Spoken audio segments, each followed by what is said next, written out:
You're listening to the Ask Drone U podcast. You ask, we answer your drone questions. Whether you're here to turn your passion into profit or you simply fly for fun, we're a community of learners and teachers who aspire to achieve greatness. We are Drone U. Hey everyone, and welcome to another awesome episode of Ask Drone U. My name is Paul. And I'm Rob, and this is episode 390. Thank you so much, as always, for spending a few minutes of your day with us. Yeah, we definitely do appreciate it. We appreciate you listening all the time, whether it's from your car, office, wherever. If you want to watch, though, you want the audio version, the video version, you can check us out on YouTube and subscribe to us, where we actually take little parts of the podcast out and make quick tip videos. So if you're searching for something, you need to find a little quick tip, you can do that in YouTube. It's great. If you do have a question, go to AskDroneU.com, upload it. We love those questions. Right now, for asking a question, you can actually get a free membership to the Drone U community. So that is all the online classes, all the courses, but more importantly, the community that comes with it. So if you have a question that you want answered, you can just go to our private group. If you search for it and you don't find it, you can ask the group of 200 other experienced drone pilots who most likely will give you the answer that you need. Or maybe you just want some nice, positive reinforcement or some constructive criticism on one of your videos. Yep. Great place for that too. It's really an awesome community. I cannot say that enough. I do love it. I even learn things from them all the time. Yeah, it's active. It's a great group of people. And to clarify, question, you go into the drawing for the free membership coming up here soon. I simplified that, as I do most things. Shocker. I just don't want people sending me an email at support saying, I'm ready for my free membership. I want my free membership. Just clarify. I would if I heard that. Absolutely. Say, why not? If you don't ask, you don't get, right? Absolutely. Anyway, today's question is brought to you by the Drone U community, which, if you listened to the podcast a few days ago, you know that the Drone U community is changing the way we fly in airspace all over the country. So are you going to join the group of leaders, the group of successful drone business owners? Yes, you are. We already know it. Let's play the question. Hey guys, my name is Brett Woods from Indianapolis, Indiana. I'm with Aerial Concept Unmanned Systems at aerialconceptus.com. We've done a pretty good job finding our niche in real estate, and we've got a good customer base where we're doing about 2 jobs a day, and I think we've done a really good job setting up our website and getting pricing. We're adjusting pricing a little bit more, but I think we're getting there. My question is, what is the next step? What is the next thing that we can do to grow, to gain more customers? Word of mouth is great, and we're looking for other ways. We've tried MailChimp. We're open to more possibilities and kind of looking for advice from you guys as to how to kind of grow. First off, thank you for the question, but also congratulations. It sounds like you guys have made some good progress. Yeah. And to be doing a couple gigs a day, I think you're doing great. So yeah, absolutely. Off to a great start. I didn't understand what he was saying about MailChimp, though. Was he emailing other people? Yeah, I think what they're talking about there is they're staying in contact with existing past clients. And gotcha. Perhaps, which is always smart, and that's how you keep feeding that funnel. Well, particularly in that line of business, because these are realtors and they're going to have new listings that are coming all the time, so you want to stay in front of them. That is true. So from that perspective, I think that is a fabulous idea and something to continue to do. So you said we've tried MailChimp, and I kind of take from that you tried it but you didn't keep doing it. Maybe I'm misunderstanding that, but if you're not continuing to do it, you need to do that because it takes time for that to kind of take hold. Yeah, and I think a natural progression from real estate videos is getting into destinations. So hotels, lodges, cabins, timeshares. You already know how to do real estate videos. Just take your price and triple it or quadruple it or multiply it by 10 because you can make a whole lot more money. You're going to be doing very similar work, just a little bit more detailed, a little more detail-oriented. Mm-hmm. But Rob, one thing I continue to think about from the book that's coming out that we wrote, Living the Drone Life. Just throwing that out there. Coming soon. One of the things that we talked about was referrals in your business. Yeah. And you can get referrals out of all of your clients. You may not be hitting the right places with your clients, but one thing you should always be doing is getting referrals. And a warm lead after the referral is the best way to start off that referral. Another thing you should be doing is meeting with production houses. If he gets a hold of location managers, location scouts, that's a great group of people to know, because when a movie calls them, which they do call them, and they say, we need to find these places, we need to find drone pilots, we need to do this, we need to do that, they are in control of finding the local people. Right. And one thing I'm realizing is that the amount of jobs you're going to get out of state is going to go down because producers are realizing that they can get pilots cheaper locally.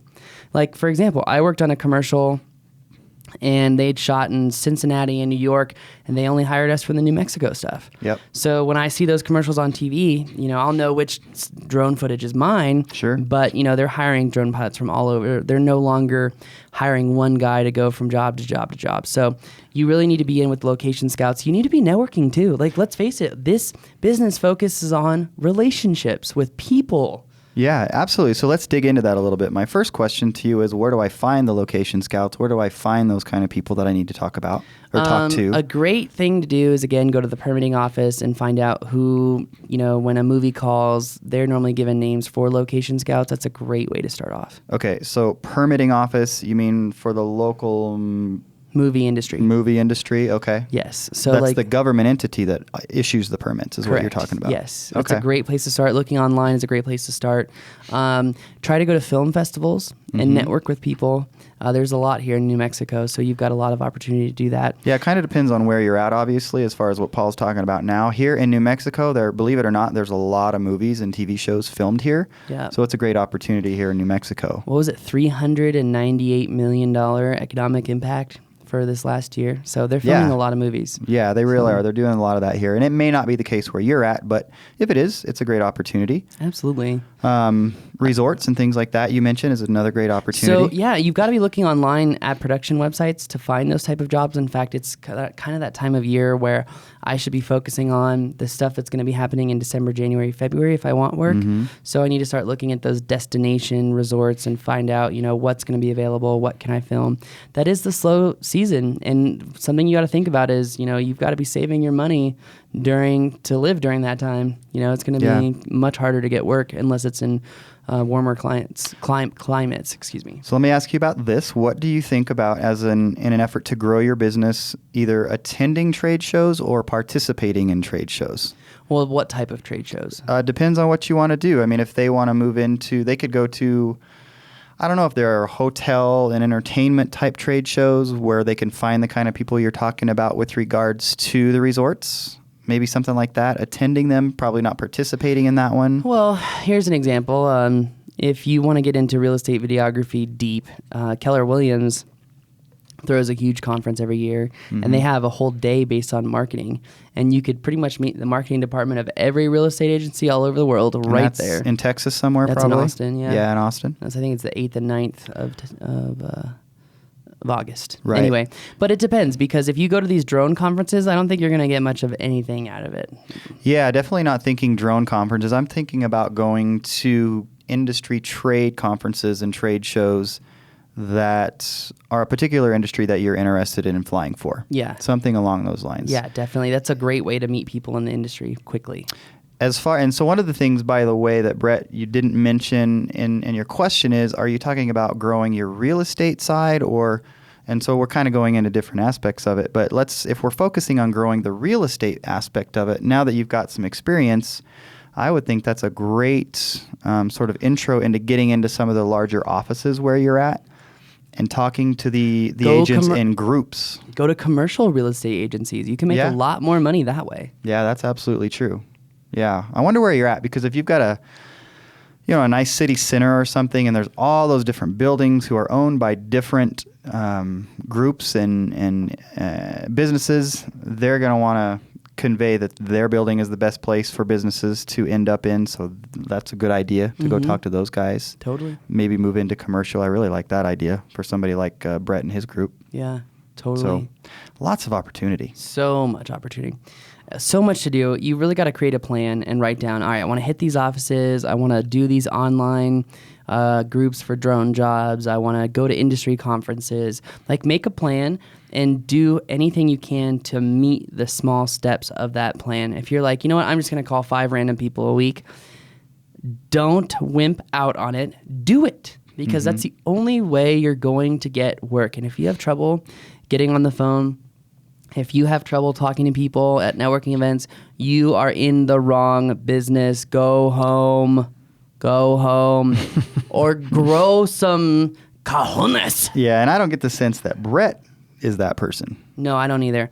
I don't think so at all. I'm just saying you've got to have the cojones to go out there and be willing to talk to anyone and not be afraid of it, Yeah. And if someone says, no, or maybe they may know someone who would be a great client for you, you just never know. So one of the things I was doing was I went to an association awards meeting for American General Contracting, AGC. They had their big awards thing. And I met the two biggest contractors in the region who were like, Yeah. what do you do? We want you to come teach our guys how to fly, blah, blah, blah. So you just got to be involved in the community as much as you can.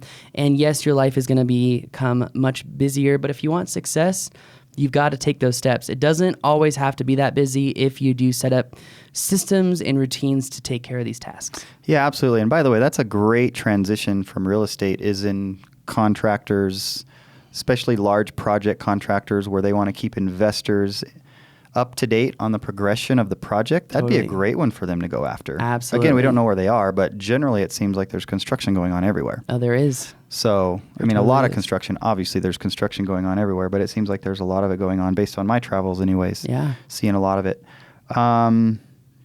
Yeah, very cool. I think that's going to be pretty much it. Network, referrals, don't be afraid, don't be afraid, don't be afraid. Do it all the time. One other thought. Tell me what you think about this. I would think that they're going to go make all these efforts and they want to grow. Mm-hmm. There's only so many hours that one pilot can fly. I would start maybe bringing on an intern or two that you train to fly your way, get them into Drone U, let them learn, and that way you have a group of pilots that you can deploy to go do all these things because you're going to be really busy. Yes, or hire an intern to make sales calls and all stuff that for too. you, and then say, hey, I'll let you come fly these jobs if you get the clients. So Definitely. Incentivize them. I think that's a good idea. Yeah. And I think for anyone to kind of avoid the cyclical pitfalls of life, you're in a job where you need a great environment because you're flying outside. So you're limited, depending on where you live, to how many months you can work. So you really need to be thinking ahead. You need to be saving your money, but you need to be thinking, what can I be filming in the winter? Yeah, So absolutely. And by the way, guys, I want to caution folks on a thought process that enters into people's minds when we talk about bringing other pilots into your group. I think a lot of people, and I've heard this is the reason I bring it up, a lot of people say, but eventually they're going to take my clients. I think it's dangerous to think that way. You have to have enough confidence in your abilities to know that you're going to get business no matter what. In the end, what you're doing is you're helping somebody else make their life better and everybody wins. So I just want to keep people from being fearful in the way they think about that and paradigm. also, you could have no compete clauses. You can protect yourself. Do NDAs. There's so much that you can do. But, I agree. I'm actually working with a team myself, and, I'm going to send them non-compete clauses just because, I don't want them to steal my clients. Yeah. But I'm not worried about it. Exactly. You're not worried about it. And it's a different issue when you're talking about the clients that you currently have that you consider your clients. That's not what I'm talking about. But I think people worry about getting new clients down the road. Gotcha. They're training their competition. I just don't think it's a good way to approach business. Yeah, no, you I got to agree. help people And get better and improve their lives. in fact, here at Drone U, we just got a phone call from the Discovery Channel. What was it, on Wednesday? Asking to do a job for a new documentary show down in southern New Mexico. And I'm too busy focusing on all the new 107 study material. So we actually used a couple guys from the community, gave them a job, and they made $2,000 a day. Wow. Pretty good. So Not bad at all. if that doesn't show you what being a part of the community is all about, I don't know what does. Absolutely. On that bombshell, that's going to do it for us today. Please submit your questions, askdroneu.com. Take a look at the community. Go to thedroneu.com. I promise you are going to want to join because you like exclusive things. To be a part of an exclusive group, experienced pilots living the life they want to live. Are you ready to turn your passion into profit? That was my little skit. Anyway, that's going to do it for us today. My name is Paul. I'm Rob. This is Ask Drone U.